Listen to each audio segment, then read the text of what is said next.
이른바 청와대 하명 의혹을 수사하는 검찰이 오늘 오전 창성동 별관에 있는 국무총리실 압수수색에 나섰습니다. 김기현 전 울산시장 첩보 생산 과정을 추적하기 위해 처음 청와대에 보고한 문모 사무관 관련 자료 확보에 나선 것으로 보입니다. 취재기자 연결하겠습니다. 박석영 기자. 네, 서울중앙지검입니다. 네, 지금도 압수수색이 진행되고 있습니까? 네, 서울중앙지검 공공수사 2부는 오늘 오전 9시부터 정부 서울청사 창성동 별관 4층에 있는 국무총리실 민정실을 압수수색하고 있습니다. 검사와 수사관 10여 명이 파견돼 업무 기록과 PC 하드디스크 등을 확보하고 있습니다. 이번 압수수색은 김기현 전 울산시장 측근비리 문건을 제보받아 윗선에 처음 보고한 문모 사무관 관련 자료를 확보하기 위한 차원으로 분석됩니다. 검찰은 울산지방선거 개입 고발 등 사건과 관련해 문 사무관 사무실 등에 대해서 압수수색을 하고 있다고 밝혔지만 구체적인 장소가 어디인지는 언급하지 않았습니다. 문 사무관은 재작년 10월쯤 청와대 민정수석실에서 파견 근무를 했는데요. 송병기 울산시 부시장으로부터 김 전 시장 측근 관련 의혹을 제보받은 뒤 이를 요약 편집해 백원우 전 민정비서관에게 전달한 것으로 알려졌습니다. 네, 앞서 검찰은 첩보 제보자로 알려진 인물이죠. 송병기 울산 부시장의 수첩부터 확보해서 수사하고 있죠?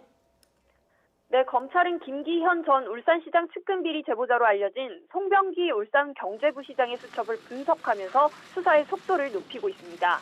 송 부시장이 자필로 적은 이 업무 수첩에는 청와대를 뜻하는 BH라는 표현과 회의 날짜, 관계자들 논의 내용 등이 적혀 있는 것으로 알려졌습니다.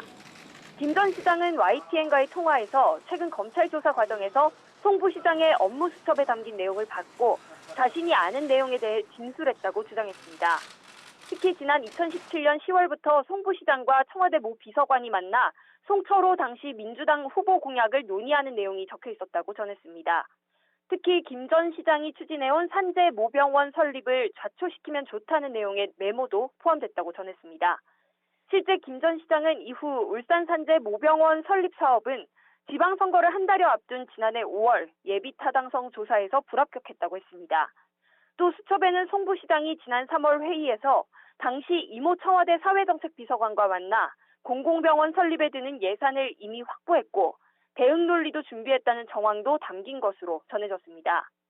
검찰은 송 부시장이 업무 수첩을 일기처럼 작성해온 만큼 수첩에 적혀있는 청와대 회의 등이 실제로 진행됐을 가능성이 크다고 보고 조직적인 선거 개입 여부를 수사하고 있습니다. 이에 따라 검찰은 송철호 시장과 청와대 관계자들을 조만간 불러 구체적으로 사실관계 등을 확인할 방침입니다. 지금까지 서울중앙지검에서 YTN 박석영입니다.